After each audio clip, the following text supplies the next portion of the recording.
ආතේ ආතා ඒ පුතා ආතේ අද පන්ති සල්ලි දෙන්න තියෙනවනේ.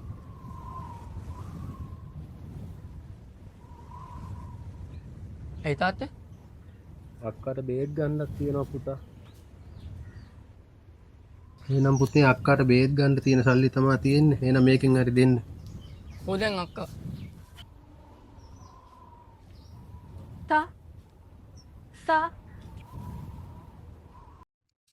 මල්ලි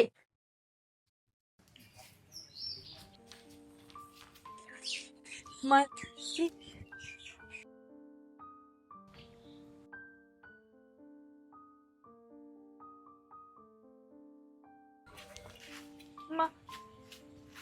මල්ලි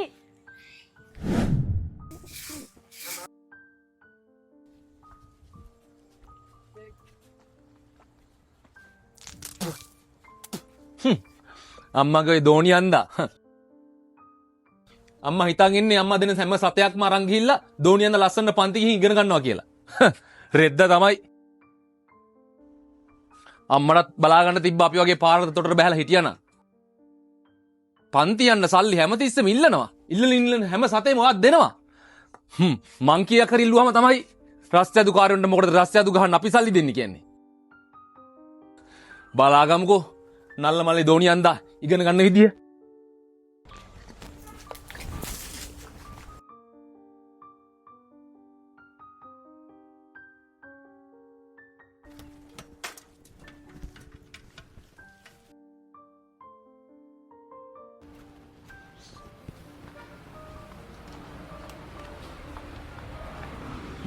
මොකද මේ පාරක් ගහමුනේ ඈ පාරක් ගහමු කීයක් නැද්ද නාරි ගහමු පන්ති යන්න සල්ලි තියෙන්නේ. පන්ති යන්න ඇති බම් මේ පන්ති යන්න ඕනේ මං ඩිංගාලා ගිහිල්ලා බඩු පොඩ්ඩක් අරන් එන්න පාරක් ගහලා චිල්ල කියමු පන්ති යන්න ඕනේ නෑ සන්තෝස් ගේමක් ගහමු ඈ ඔමිත මං එන්න ටකල ඩිංගාලා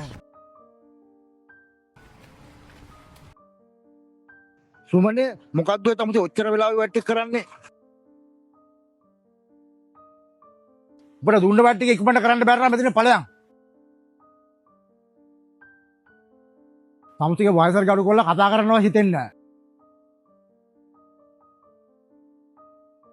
ඵලයන් ඉක්මනට ගිහින් වැඩට ඉවර කරපන්.